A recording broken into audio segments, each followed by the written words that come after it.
kelas. Sebelum kami mulai presentasi, alangkah baiknya kami memperkenalkan diri terlebih dahulu. Perkenalkan, saya Muhammad Rakanata Prawira sebagai moderator. Di sebelah saya ada Khilafawati Uswar, Salwarani, Azra, dan juga Atia sebagai anggota penyaji.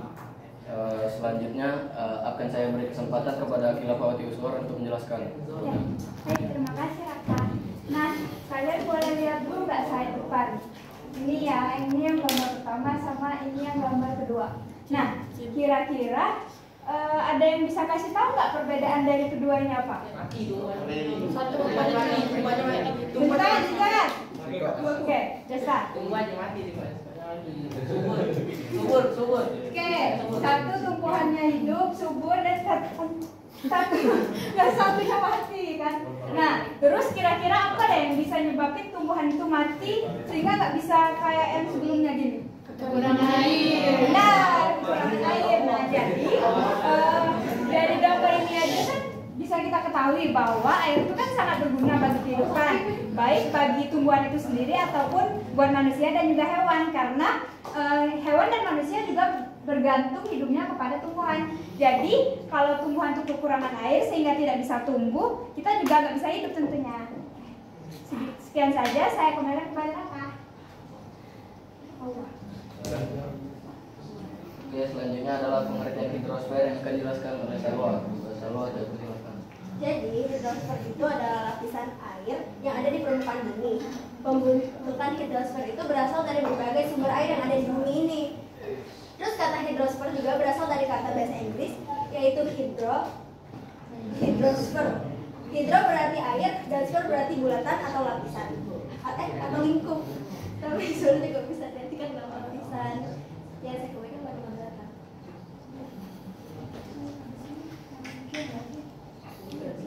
Baiklah, selanjutnya adalah intensitas air dunia dan juga 5 populasi makhluk hidup yang akan dijelaskan oleh Atia. Kepada Atia saya persilakan. Oke, jadi ya harusnya.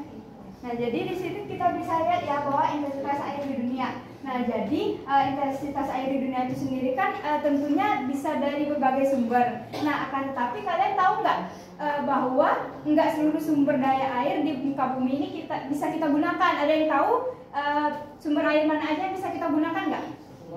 Sungai. Ya, mata air kan ada banyak maksudnya. Nah, sungai, sumur, danau, ada lagi? Ya, danau, ada lagi? Air dari tanah. Nah, kenapa kalian kayak nyebutin laut? Karena pH di lautnya lebih tinggi, jadi terlalu asin itu nggak bagus buat tubuh manusia. Oke, benar. Jadi benar ya kata Pak Firda tadi. Nah, perlu kalian ketahui juga bahwa 97% air asin itu tidak bisa diminum. Jadi cuma 3% yang mana itu kita manfaatkan untuk kebutuhan kita sehari-hari, baik untuk minum, baik untuk masak dan kegiatan lainnya. Jadi bisa kalian bayangin nggak 3% digunakan oleh seluruh makhluk hidup di muka bumi. Nah, kira-kira dunia kita bisa bertahan sampai kapan ya kalau cuma 3% itu? Dan juga 33% ini tentunya bakal berkurang dong, karena ya populasi makhluk hidup terus meningkat, dan juga sekarang tuh banyak kan kayak pencemaran dan juga banyak lagi faktor-faktor lain yang mana bisa menyebabkan krisis air. Nah, selanjutnya jumlah populasi makhluk hidup juga tentunya akan dipengaruhi apabila krisis air terus terjadi. Nah, bisa kalian lihat bahwa Perserikatan Bangsa-Bangsa pada tahun 2019 itu mencatat bahwa 2,2 miliar orang atau seperempat dari populasi di dunia ini mengalami krisis air. Nah, yang mana kalau dari 2,2 miliar itu tuh kan pasti di wilayah Indonesia juga pasti akan terdampak, walaupun memang mungkin hanya sebagian daerah, tidak semua daerah, karena seperti yang kita ketahui daerah Indonesia sendiri itu curah hujannya kan cukup tinggi, dan juga kita kecukupan untuk airnya, tapi kita nggak tahu teman-teman kita di luar sana gimana kondisinya. Maka dari itu kelompok kami ingin membahas lebih lanjut mengenai intensitas air dan juga bagaimana pengaruhnya di seluruh dunia. Baik, sekian dari saya kembalikan kepada Raka. Selanjutnya adalah prediksi para ahli terhadap krisis air dan juga dampaknya bagi kehidupan yang akan dijelaskan oleh Atia. Sudah saja saya persilakan. Baik, terima kasih kepada Raka sebagai moderator. Di sini saya akan menjelaskan tentang prediksi para ahli terhadap krisis air. Jadi, dalam laporan Forum Ekonomi Dunia disebutkan bahwa sejak 2012 hingga 2021, krisis air termasuk dalam lima besar resiko dunia yang patut diwaspadai. Sejauh ini, 4 miliar atau 2/3 penduduk dunia merasakan kekurangan air bersih. Terus ada juga dampaknya bagi kehidupan. Dengan jumlah air bersih yang kurang, tumbuhan dan hewan berpotensi untuk mati. Jika kondisi ini masih berlanjut, maka ekosistem akan rusak dan akan terjadi bencana ekologi. Pada akhirnya, manusia akan mengalami kekurangan makanan dan mengalami kualitas hidup yang buruk. Krisis air bersih itu masih bisa berisiko tinggi munculnya penyebaran penyakit meliputi diare, kolera, dan polio dan juga disentri. Baik, saya kembali lagi kepada moderator. Selanjutnya adalah statistik curah hujan di dunia dan juga daftar negara yang kekurangan air. Akan dijelaskan oleh Azra. Kepada Azra saya persilakan. Baiklah, seperti yang dilihat di sini, rata-rata curah hujan di dalam negeri itu pada tahun 2022 ada 2.898 mm. Nah, tapi di tiap negara itu di provinsinya beda-beda frekuensinya. Kalau di Indonesia sendiri, menurut BPS ada Sulawesi Utara sebagai provinsi yang paling sering dilanda hujan, yaitu sebanyak 256 hari. Kemudian ada Maluku sebanyak 244 hari, Kalimantan Tengah sebanyak 240 hari, dan Jawa Barat sebanyak 239 hari. Kemudian bisa di sini ada daftar negara yang kekurangan air. Yang pertama ada Qatar, Israel, Lebanon, Iran, Yordania, Libya, Kuwait, dan yang terakhir Arab Saudi. Baiklah, saya serahkan kembali kepada moderator. Selanjutnya adalah lembaga yang mengawasi dan juga sumber air. Itu lembaga yang mengawasi sumber air dijelaskan oleh saya sendiri.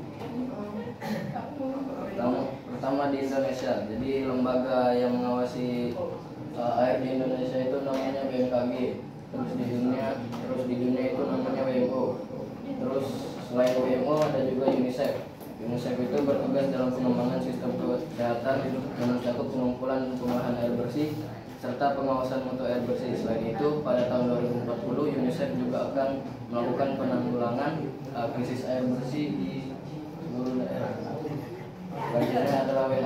Selanjutnya ada WHO. WHO bertugas dalam pengembangan, pengelolaan, dan pemantauan sistem pengolahan air bersih. Selanjutnya ada sumber air. Sumber air itu ada 3, yaitu air angkasa, air permukaan, dan air tanah. Selanjutnya adalah penyebab krisis air bersih yang akan dijelaskan Akila. Kepada Akila dipersilakan. Baik, jadi sebelumnya saya ingin menambahkan untuk penjelasan dari Raka tadi ya. Itu kan sumber air itu ada 3, ada air angkasa, ada air permukaan, air tanah. Nah, maksud dari air angkasa itu sendiri dari yang kayak hujan gitu loh. Nah, jadi sumber air itu bisa berasal dari air hujan. Nah, yang mana air hujan itu dari daur air yang nanti akan kami jelaskan. Nah, selanjutnya kalau air permukaan seperti yang kalian sudah jelaskan tadi kan, ada sumber dari mata air yang mana itu ada sungai, danau, dan juga lain-lain. Nah, kalau air tanah itu sendiri adalah air dari air hujan yang meresap ke tanah. Nah, kalau menurut kalian air tanah itu bisa nggak digunain? Ada yang tahu nggak dampaknya kalau misalnya digunain terus-menerus? Kurang tepat? Oke, jadi kalau air tanah itu sebenarnya salah satu lembaga yang menanggung jawab mengenai hidrosfer ini juga ada yang pernah memprakarsai mengenai konservasi air tanah. Akan tetapi ini belum dilakukan gara-gara para ahli itu merasa khawatir bahwa dengan konservasi air tanah itu akan menyebabkan kalau kayak pertambangan kan itu pasti gali ya. Nah itu sama konsepnya kalau mau konservasi air tanah. Gitu ya? Jadi gara-gara dia harus gali kan pasti juga merusak permukaan bumi gitu ya. Jadi ini masih dipertimbangkan akan, tapi kayaknya kalau untuk kedepannya itu akan segera dilaksanakan. Oke. Baik, jadi sini saya akan langsung ke penyebab krisis air. Nah di sini penyebab krisis airnya ada 2 slide. Tapi kalau untuk di slide ini saya akan menjelaskan cuma di bagian ini. Adanya konflik kepentingan ekonomi yang didukung oleh kebijakan yang kurang. Nah, seperti yang sudah dijelaskan sebelumnya, kan pasti ada daerah-daerah yang kekurangan air. Nah, tetapi kan kita nggak usah jauh-jauh aja. Kalau seandainya kita mempunyai keluhan di asrama kan, walaupun sudah diajukan ke sekolah itu kan masih perlu diproses. Nah, begitu juga dengan apa yang dilakukan oleh pemerintah. Nah, kan tetapi pemerintah yang menerima keluhan pun tentunya tidak langsung menemukan pertanggungjawaban yang cukup. Makanya ini apabila itu kan ada kepentingan ekonomi. Nah, kepentingan ekonomi di sini contohnya kayak ya kekurangan air tadi, sehingga dia harus membeli air. Tahu kan yang kayak di film Upin Ipin yang dia beli air dulu yang kayak ngaku jauh-jauh. Nah, itu tuh sama contohnya kayak ini. Nah, kan tetapi kebijakan yang diberlakukan oleh pemerintah tuh kurang. Jadi karena itu ini juga dapat menyebabkan krisis air bersih. Nah, selanjutnya di sini ada 6 hal ya. Itu ada letak geografis, minimnya daerah resapan, kurangnya tanggung jawab dalam pengelolaan air, kerusakan hidrologis, curah hujan rendah, dan juga global warming. Nah, kalau yang letak geografis itu kayak kalau alhamdulillah kita tinggal di Indonesia kan. Nah, kalau Indonesia ini dia kan terletak di antara 2 benua dan juga 2 samudra. Nah, karena itu juga yang menyebabkan daerah kita nih curah hujannya tinggi. Nah, jadi letak geografis juga akan mempengaruhi curah hujan ya. Nah, selanjutnya kalau minim daerah resapan, ya kita kan sekarang tinggal di daerah modern, pasti banyak bangunan-bangunan tinggi. Nah, itu kan pasti dicor. Nah, gara-gara itu air dari siklus air yang seharusnya menyerap ke tanah karena nggak adanya daerah resapan, itulah yang mengakibatkan adanya krisis air karena siklus air itu akan terganggu, nggak bisa lagi dia evaporasi dan lain-lain gitu. Nah, selanjutnya itu ada kurangnya tanggung jawab dalam pengelolaan air. Nah, ini sama sebelumnya kayak konsep yang sebelumnya. Kerusakan hidrologis itu sama aja kayak rusaknya siklus air tadi. Dan juga kalau curah hujan rendah yang mana ya tadi? Nih, ini juga dipengaruhi gara-gara curah hujan yang rendah. Karena kan kalau kalian perhatiin, Qatar, Israel, Lebanon dan lain-lain itu kan kayak tinggal di daerah gurun. Nah, daerah gurun kan emang curah hujannya tuh rendah. Gara-gara itu juga mereka merupakan salah satu negara yang krisis air. Nah, ini ada lagi mengenai global warming. Nah, global warming tuh sebenarnya dapat mengganggu siklus air gara-gara kalian tahu kan kalau seandainya misal kita siang-siang tuh merasa panas banget, pasti ada orang yang nyeletuk, pasti sore agak hujan. Nah, pasti kan. Nah, kalau sebenarnya kalau dulu aku nggak tahu kenapa kalau seandainya misal siang panas banget, sorenya tiba-tiba hujan. Nah, itu ternyata gara-gara ketika siang itu panas banget, itu tuh pasti evaporasinya lebih kuat, lebih tinggi. Gara-gara itu juga lebih rawan untuk hujan di sore atau malam harinya. Oke. Nah, kalau ini dampak dari krisis air bersih tadi udah dijelasin sama Tia.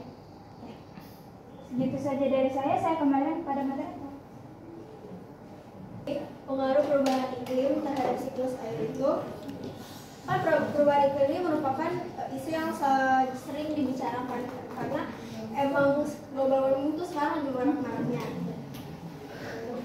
Perubahan iklim itu dapat meningkatkan kejadian cuaca ekstrim seperti banjir, dapat kekeringan dan badai. Hal ini juga dapat mengganggu siklus air dan mempengaruhi pola hujan yang ada di lingkungan tempat tinggal kita. Terus juga peningkatan suhu bumi itu akan mengakibatkan berkurangnya cadangan air yang ada di dunia, sehingga mengurangi ketersediaan air tanah. Terus juga meningkatnya suhu dapat mempengaruhi suhu air. Pola hujan juga yang tidak stabil dapat menyebabkan lebih seringnya kekeringan dan banjir. Lalu ada ketahanan sumber daya air. Ketahanan air adalah keterpenuhan kebutuhan air yang layak dan berkelanjutan untuk kehidupan dan pembangunan, serta terkelolanya risiko yang berkaitan dengan air. Ini juga ada beberapa program inisiatif berupa aksi yang bisa diimplementasikan untuk mempertahankan sumber daya air. Yaitu ada memperbaiki jaringan hidrologi di tiap wilayah sungai. Yang kedua juga ada menginventarisasi tempat pengambilan air baku untuk air minum di sungai. Dan yang ketiga juga ada pelaksanaan program pembangunan situ, embung, dan waduk. Saya kembali kepada Waduk. Sebelum memulai praktek dari materi krisis air kami, izinkan saya menjelaskan terlebih dahulu. Nah, jadi di sini bisa kalian lihat, di sini bisa siklus air ya. Nah, yang di sini ini nih sebagai kami ibaratnya sebagai pabrik. Nanti aja deh. Nah, kalau yang ini laut. Nah, tapi kalau di sini kan ini kan kayak gunung-gunung gitu. Nah, ketika di sini ini nanti ada kayak daerah resapan yang dari gunung, sehingga di sini nanti kayak turun dari air terjun. Nah, di sini nih sungai. Nah, sungainya nanti kan pasti akan mengalir lagi ke lautan gitu. Nah, terus di sini juga ada pembangkit listrik tenaga air. Nah, akan tetapi di sini tuh ya kemarin ini kan udah dicoba. Nah, di sini kemarin ini bisa hidup gara-gara ini gerak. Nah, tapi nggak tahu kemarin waktu dibawa ke asrama dia nggak hidup lagi. Gitu guys. Harusnya ini bisa hidup gara-gara ini nanti gerak gara-gara air di sini. Oke. Semua. Oke, jadi kalian langsung pegang ya. Nggak usah dibuka. Bareng.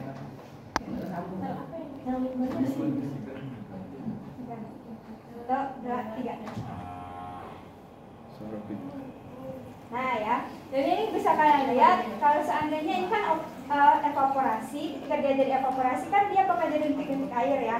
Nah, ketika dia jadi rintik-rintik air, ketika ini juga ada transpirasi. Nah, kalau transpirasi itu evaporasi, tapi yang terjadi di tumbuhan.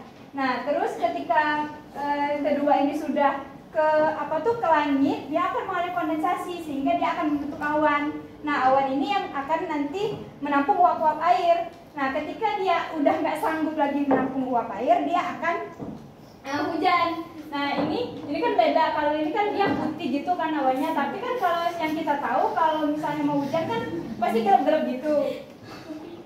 Oke, nah ini hujan. Nah, ketika airnya hujan kan pasti nanti akan mengalir ke sungai dan juga ke sumber-sumber daya air yang lain. Nah, di sini juga ada pembangkit listrik. Kan kita udah belajar juga kan di fisika kalau ada pembangkit listrik tenaga air. Nah, ketika ini sudah diolah, dan nanti ini akan berputar dan seharusnya ini nanti hidup. Tapi nggak tahu kemarin kenapa nggak hidup. Padahal ini udah dites pakai baterai gitu, ini udah hidup.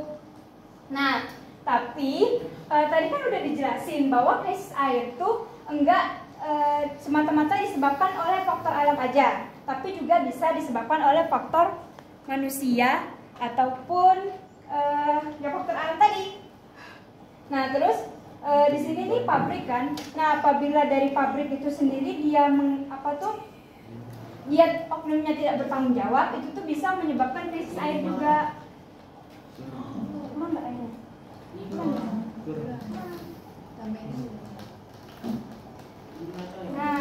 Nah dia jadi nantinya akan membuang limbah.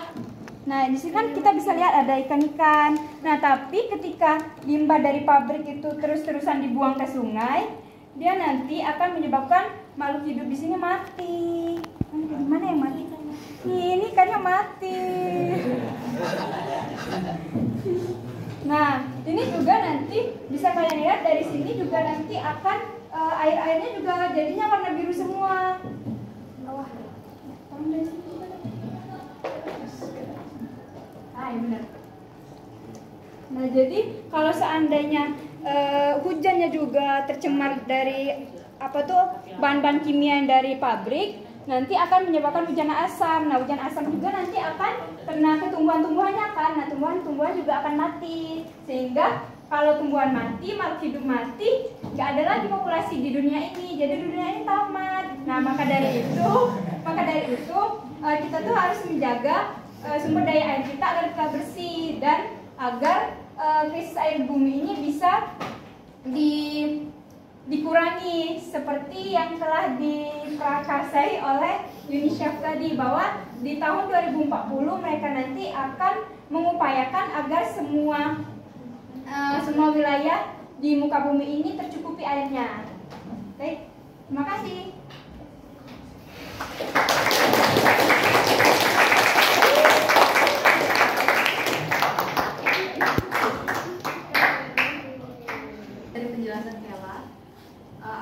72% bagian di bumi itu ditutupi oleh air dan 97%-nya tuh air asin, jadi nggak bisa kita gunain.